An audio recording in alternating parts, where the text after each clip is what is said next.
हरे कृष्णा। संजय जी कहते हैं, राजन, सात्वक वंशी सात्यकी का कर्म देखकर दुर्योधन आदि कौरव योद्धा कुपित हो उठे और उन्होंने अनायास ही शिनी पौत्र को सब ओर से घेर लिया। मान्यवर, सम्रागण में कृपाचार्य, कर्ण और आपके पुत्र तुरंत ही सात्यकी के पास पहुंचकर उन्हें बाणों से घायल करने लगे। तब राजा युधिष्ठिर, पांडु कुमार नकुल सहदेव तथा बलवान भीमसेन ने सात्यकी की रक्षा के लिए अपने बीच में उन्हें कर लिया। कर्ण महारथी, कृपाचार्य, दुर्योधन आदि के बाणों की वर्षा से चारों ओर से सात्यकी को अवरुद्ध कर दिया। राजन, उन महारथियों के साथ युद्ध करते हुए शिनी पौत्र सात्यकी ने सहसा उठी हुई उस भयंकर बाण वर्षा को अपने अस्त्रों से रोक लिया। उन्होंने उस महासमर में विधिपूर्वक दिव्यास्त्रों का प्रयोग करके उन महामनस्वी वीरों के छोड़े हुए दिव्यास्त्रों का निवारण किया। राजाओं में वह संघर्ष छिड़ जाने पर युद्ध स्थल में क्रूरता का तांडव होने लगा। भारत कटकर गिरे हुए हाथों, मस्तकों, धनुषों, छत्रों, चवरों के संग्रहों से उस सम्रांगण में विभिन्न प्रदेशों में उक्त वस्तुओं के ढेर दिखाई देने लगे। टूटे पहियों वाले रथों, गिराए गए ध्वजों, मारे गए शूरवीर घुड़सवारों से वहां की भूमि आच्छादित हो गई। कुरुश्रेष्ठ ब्राह्मणों के आघात से कटे हुए योद्धा उस महासमर में अनेक प्रकार की चेष्टाएं करते और छटपटाते दिखाई देते थे। देवासुर संग्राम के समान जब सब और घोर युद्ध चल रहा था, उस समय धर्मराज युधिष्ठिर ने अपने पक्ष के क्षत्रिय योद्धाओं से इस प्रकार कहा, महारथियों, तुम सब लोग पूर्णतः सावधान होकर द्रोणाचार्य पर धावा बोलो। वे वीर द्रुपद कुमार धृष्टद्युम्न द्रोणाचार्य के साथ जूझ रहे हैं और उनके विनाश की यथाचेष्ट चेष्टा कर रहे हैं। आज महासमर में इनके जैसा रूप दिखाई देता है, उससे ये ज्ञात होता है कि रणभूमि में कुपित हुए धृष्टद्युम्न सब प्रकार से द्रोणाचार्य का वध कर देंगे। इसलिए तुम सब लोग एक साथ होकर कुंभजन्मा द्रोणाचार्य के साथ युद्ध करो। युधिष्ठिर की आज्ञा पाकर संजय महारथी द्रोणाचार्य को मार डालने की अभिलाषा से पूर्ण सावधान होकर उन पर टूट पड़े। महारथी द्रोणाचार्य ने मरने का निश्चय करके उन समस्त आक्रमणकारियों का बड़े वेग से सामना किया। सत्य प्रतिज्ञ द्रोणाचार्य ने आगे बढ़ते ही पृथ्वी कांपने लगी। वज्रपात की आवाज के साथ प्रचंड आंधी चलने लगी। सारी सेना डर गई। सूर्यमंडल में बड़ी भारी उल्का निकलकर दोनों सेनाओं को प्रकाशित करती और महान भय की सूचना देती सी पृथ्वी पर गिर पड़ी। मान्य नरेश, द्रोणाचार्य के शस्त्र चलने लगे। रथ से बड़े जोर की आवाज उठने लगी। घोड़ों के आंसू निकल आए।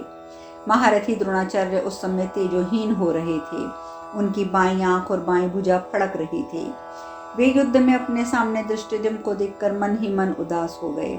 साथ ही ब्रह्मवादी महर्षियों के ब्रह्मलोक में चलने के संबंध में गए हुए वचनों को स्मरण करके उन्होंने उत्तम युद्ध के द्वारा अपने प्राणों को त्याग देने का विचार किया। तदंतर द्रुपद सेनाओं का चारों ओर से घिरे हुए द्रोणाचार्य क्षत्रिय समूह को दग्ध करते हुए रणभूमि में विचरने लगे। शत्रुमर्दन द्रोण ने वहां 20,000 क्षत्रियों का संहार करके अपने तीखे बाणों द्वारा 1,00,000 हथियों को वध कर डाला। फिर वे क्षत्रियों का विनाश करने के लिए ब्रह्मास्त्र का सहारा लेकर सावधानी के साथ युद्ध भूमि में खड़े हो गए। पांचाल राजकुमार धृष्टद्युम्न रथहीन हो गए थे। सारे अस्त्र शस्त्र उनके नष्ट हो चुके थे। वे भारी विषाद में डूबे हुए थे। उस अवस्था में शत्रुमर्दन बलवान भीमसेन उन महामनस्वी पांचाल वीर के पास पहुंचे और उन्हें अपने रथ पर बैठाकर द्रोणाचार्य को निकट से बाण चलाते देखकर इस प्रकार बोले, धृष्टद्युम्न, यहाँ तुम्हारे सिवा ऐसा कोई दूसरा पुरुष नहीं है जो आचार्य के साथ जूझने का साहस कर सके। अतः तुम पहले उनके वध के लिए शीघ्रतापूर्वक प्रयत्न करो। तुम पर सारा भार रखा गया है। भीमसेन के ऐसा कहने पर महाबाहु धृष्टद्युम्न ने उछलकर शीघ्रतापूर्वक सारा भार सहन करने में समर्थ सुदृढ़ और श्रेष्ठ आयुध धनुष को उठा लिया। फिर क्रोध में भरकर बाण चलाते हुए उन्होंने रणभूमि में कठिनता से रोके जाने वाले द्रोणाचार्य को रोक देने की इच्छा से उन्हें बाणों की वर्षा से ढक दिया। संग्राम भूमि में शोभा पाने वाले वे दोनों वीर कुपित होकर नाना प्रकार के दिव्यास्त्र एवं ब्रह्मास्त्र प्रकट करते हुए एक दूसरे को आगे बढ़ने से रोकने लगे। महाराज धृष्टद्युम्न ने रणभूमि में द्रोणाचार्य के साथ सभी अस्त्रों को नष्ट करके उन्हें अपने महान अस्त्रों द्वारा आच्छादित कर दिया। कभी विचलित न होने वाले पांचाल वीर ने संग्राम में द्रोणाचार्य की रक्षा करने वाले बसाती, शिबी, वाहिक और कौरव योद्धाओं का संहार कर डाला। राजन, अपने बाणों के समूह से संपूर्ण दिशाओं को सब ओर से आच्छादित करते हुए धृष्टद्युम्न किरणों वाली, अंशों वाली सूर्य के समान प्रकाशित होने लगे। तदंतर द्रोणाचार्य ने धृष्टद्युम्न का धनुष काटकर उन्हें बाणों द्वारा घायल कर दिया और पुनः उनके मर्म स्थानों पर चोट पहुंचाई। राजेंद्र तब अपने क्रोध को दृढ़तापूर्वक बनाए रखने वाले भीमसेन द्रोणाचार्य के उस रथ से सटकर उनसे धीरे से बोले, यदि शिक्षित ब्राह्मण अपने कर्मों से संतुष्ट हो पर धर्म का आश्रय ले युद्ध ना करते तो शत्रुओं का ये संहार ना होता। प्राणियों की हिंसा न करना ही सबसे श्रेष्ठ धर्म माना गया है। उसकी जड़ है ब्राह्मण, और आप तो उस ब्राह्मणों में भी सबसे उत्तम वाले ब्रह्मवेता हैं। ब्रह्मवेता होकर भी आपने स्त्री, धन और पुत्र की लिप्सा से मूर्ख चंडालों के समान कितनी ही म्लेच्छों और अन्य नाना प्रकार के क्षत्रिय समूहों का संहार कर डाला है। आपने अपने ही एक पुत्र की जीविका के लिए विपरीत कर्म का आश्रय ले इस पाप विद्या के द्वारा स्वधर्म परायण बहुसंख्यक क्षत्रियों का वध करके लज्जित कैसे नहीं हो सक रहे। जिसके लिए आपने शस्त्र उठाया है उसके जीवन की अभिलाषा रखकर आप जी रहे हैं। वह तो आज पीछे समरभूमि में घिरकर चिर निद्रा में सो रहा है और आपको उसकी सूचना तक नहीं दी गई है। धर्मराज युधिष्ठिर के उस कथन पर तो आपको संदेह या अविश्वास नहीं करना चाहिए था। भीमसेन के ऐसा कहने पर धर्मात्मा द्रोणाचार्य व धनुष फेंक कर अन्य सब अस्त्र शस्त्रों को भी त्याग कर अपनी इच्छा से बोले, कर्ण, महाधनुर्धर, कृपाचार्य, दुर्योधन, अब तुम लोग स्वयं ही युद्ध में विजय पाने के लिए प्रयत्न करो। यही मैं तुमसे बारंबार कहता हूँ। पांडवों से तुम लोगों का कल्याण हो। अब मैं अस्त्र शस्त्रों का त्याग कर रहा हूँ। महाराज, यह कहकर उन्होंने अश्वत्थामा का नाम ले लेकर पुकारा। फिर सारे अस्त्र शस्त्रों को भूमि में फेंक कर वे रथ के पिछले भाग में जा बैठे। फिर उन्होंने संपूर्ण भूतों को अभयदान दे दिया और समाधि लगा ली। उन पर प्रहार करने का अच्छा अवसर हाथ लग जाने पर धृष्टद्युम्न बाण सहित अपने भयंकर धनुष को रथ में ही रखकर तलवार हाथ में लेकर रथ से सहसा उछला और द्रोणाचार्य के पास जा पहुंचा। इस अवस्था में द्रोणाचार्य को धृष्टद्युम्न के अधीन हुआ देख मनुष्य और अन्य प्राणी हाहाकार कर उठे। वहां सब ने हाहाकार मचाया और कहने लगे, धिक्कार है, धिक्कार है। इधर आचार्य द्रोण भी शस्त्रों का परित्याग करके परम ज्ञान स्वरूप में स्थित हो गए। वे महातपस्वी द्रोण पूर्वोक्त बात कहकर योग का आश्रय ले ज्योति स्वरूप ब्रह्म से अभिन्नता का अनुभव करते हुए मन ही मन सर्वोत्कृष्ट पुराण पुरुष भगवान विष्णु का ध्यान करने लगे। उन्होंने मुख से कुछ ऊपर उठाकर छाती को आगे की ओर स्थिर कर लिया।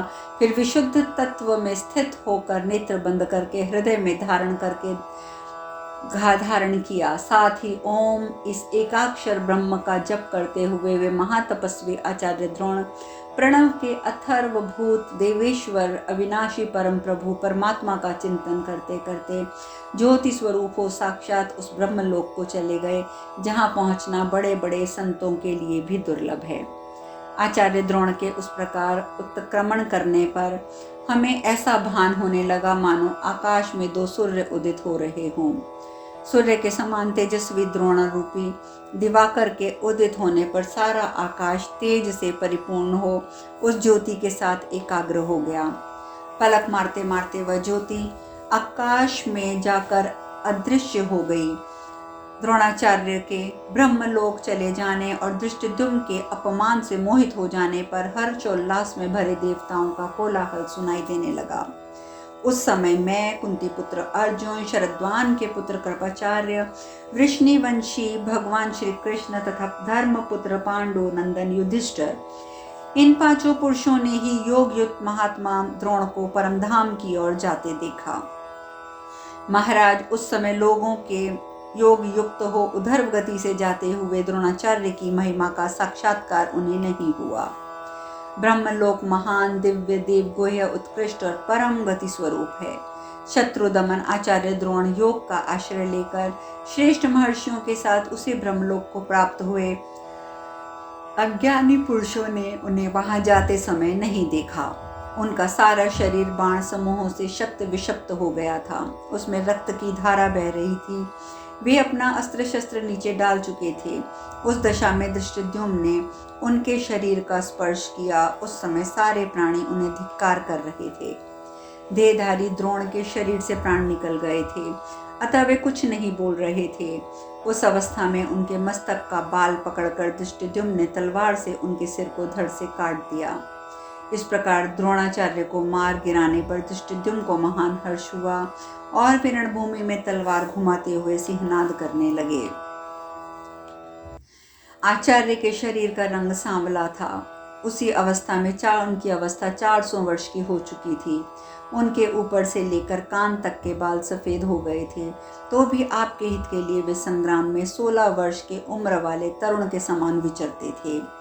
यद्यपि उस समय महाबाहु कुंती कुमार अर्जुन ने बहुत कहा, ओ द्रुपद कुमार, तुम आचार्य को जीते जी ले जाओ, उनका वध ना करो। आपके सैनिक भी बार बार कहते रह गए, ना मारो ना मारो। अर्जुन तो दयावश चिल्लाते हुए धृष्टद्युम्न के पास आने लगे, परंतु उनके तथा अन्य राजाओं के पुकारते रहने पर भी धृष्टद्युम्न ने रथ की बैठक में बैठे हुए नरश्रेष्ठ द्रोण का वध कर ही डाला। दुर्गश द्रोणाचार्य का शरीर खून से लथपथ होकर पृथ्वी पर गिर पड़ा, मानो लाल अंग कांति वाले सूर्य डूब गए हों। इस प्रकार सब सैनिकों ने द्रोणाचार्य को मारा जाना अपनी आंखों से देखा। राजन, महाधनुर्धर धृष्टद्युम्न ने द्रोणाचार्य का वह सिर उठा लिया और उसे आपके पुत्रों के सामने फेंक दिया। महाराज, द्रोणाचार्य के उस कटे हुए सिर को देखकर आपके सारे सैनिकों ने केवल भागने में ही उत्साह दिखाया। वे संपूर्ण दिशाओं में भाग गए। नरेश्वर द्रोणाचार्य के पास पहुंचकर नक्षत्रों में प्रथम पथ में प्रविष्ट हो गए। उस समय सत्यवती नंदन महर्षि श्री कृष्ण द्वैपायन ने प्रसाद में से मैंने भी द्रोणाचार्य की वह दिव्य मृत्यु प्रत्यक्ष देख ली। महातेजस्वी द्रोण जब आकाश को स्तब्ध करके ऊपर को जा रहे थे, उस समय हम लोगों ने यहाँ से एक दूसरे स्थान में उनको दूसरे स्थान की ओर जाती हुई धूम रहित प्रज्वलित उल्का के समान उन्हें देखा। द्रोणाचार्य के मारे जाने पर कौरव सैनिक युद्ध का उत्साह खो बैठे। फिर पांडवों और संजयों ने उन पर बड़े वेग से आक्रमण किया। उन्होंने से कौरव सेना में भगदड़ मच गई। युद्ध में आपके बहुत से योद्धा तीखे बाणों द्वारा मारे गए, बहुत से अधमरे हो गए। द्रोणाचार्य के मारे जाने पर वे सभी निष्प्राण से हो गए थे। उस लोक में पराजय और परलोक में महान भय पाकर दोनों ही लोकों से वंचित हो अपने भीतर धैर्य धारण ना कर सके। महाराज, हमारे पक्ष के राजाओं ने द्रोणाचार्य के शरीर को बहुत खोजा, परंतु हजारों लाशों में भरे हुए उस युद्ध स्थल में वे उसे पा ना सके। पांडव इस लोक में विजय और परलोक में महान यश पाकर भी धनुष पर बाण रखकर उसकी टंकार करने और बारंबार सिंहनाद करने लगे। राजन, तदंतर भीमसेन और द्रुपद कुमार धृष्टद्युम्न एक दूसरे को हृदय से लगाकर सेना के बीच में हर्ष मारे नाचने लगे। उस समय भीमसेन ने शत्रुओं को संताप देने वाले धृष्टद्युम्न से कहा, द्रुपद नंदन, जब सूतपुत्र कर्ण और पापी दुर्योधन मारे जाएंगे, उस समय विजयी होकर तुमको मैं फिर से इसी प्रकार छाती से लगाऊंगा। इतना कहकर अत्यंत हर्ष में भरे हुए पांडुनंदन भीमसेन अपनी भुजाओं पर ताल ठोककर पृथ्वी को कंपित करने लगे। उनके उस शब्द से भयभीत हो आपके सारे सैनिक युद्ध से भाग चले। वे क्षत्रिय धर्म को छोड़कर पीठ दिखाने लग गए। प्रजानाथ, पांडव विजय पाकर हर्ष से खिल उठे। संग्राम में जो शत्रुओं का भारी संहार हुआ था, उससे उन्हें बहुत सुख मिला। इस प्रकार श्री महाभारत द्रोण पर्व के अंतर्गत द्रोणवध पर्व में द्रोणवध विषयक 192वां अध्याय पूर्ण हुआ। संजय जी आगे कहते हैं, महाराज, द्रोणाचार्य के मारे जाने पर शास्त्रों के आघात से पीड़ित हुए कौरव अपने प्रमुख वीरों के मारे जाने से भारी विध्वंस को प्राप्त होकर शोकमग्न हो गए। शत्रुओं को उत्कर्ष की ओर प्राप्त करते देख वे दीन और भयभीत होकर बारंबार कांपने लगे, नेत्रों से आंसू बहाने लगे। उनकी चेतना लुप्त सी हो गई थी। मोहवश उनका तेज और बल नष्ट हो गया था। वे हतोत्साह होकर अत्यंत आर्तलाप से विलाप करते हुए आपके पुत्र को घेर कर खड़े हो गए। पूर्व काल में हिरण्याक्ष के मारे जाने पर दैत्यों की जैसी अवस्था हुई थी, वैसी ही उनकी भी हो गई। वे धूल धूसर शरीर से कांपते हुए दसों दिशाओं की ओर देख रहे थे। आंसुओं से उनका गला भर गया था। डरे हुए शुद्र मृगों के समान सैनिकों से घिरा हुआ आपका पुत्र राजा दुर्योधन वहां खड़ा न रह सका और भागकर अत्यंत चला गया। भरत, आपके सभी सैनिक भूख प्यास से व्याकुल और मलिन हो रहे थे। मानो सूर्य ने उन्हें अपनी प्रचंड किरणों से झुलसा दिया था। वे अत्यंत उदास हो गए थे। राजन, जैसे सूर्य का पृथ्वी पर गिर पड़ना, समुद्र का सूख जाना, मेरु पर्वत का उल्टी दिशा में चले जाना, इंद्र का पराजित हो जाना असंभव है, उसी प्रकार द्रोणाचार्य का मारा जाना भी असंभव माना जाता था। किंतु द्रोणाचार्य के उस असहनीय वध को संभव हुआ देखकर सारे कौरव थर्रा उठे और भय से भागने लगे। सुवर्णमय रथ वाले आचार्य द्रोण के मारे जाने का समाचार सुनकर गांधार राज शकुनी त्रस्त हो उठा और अत्यंत डरे हुए अपने रथियों के साथ युद्ध भूमि से भाग चला। सूतपुत्र कर्ण भी ध्वजा पताकाओं से सुशोभित अपने बड़े भारी रथ में बड़े वेग से अपनी विशाल सेना को लेकर भय के मारे वहां से भाग खड़ा हुआ। मद्रराज शल्य भी रथ, हाथी, घोड़ों से भरी हुई अपनी सेना को आगे करके भय के मारे इधर उधर भागने लगे।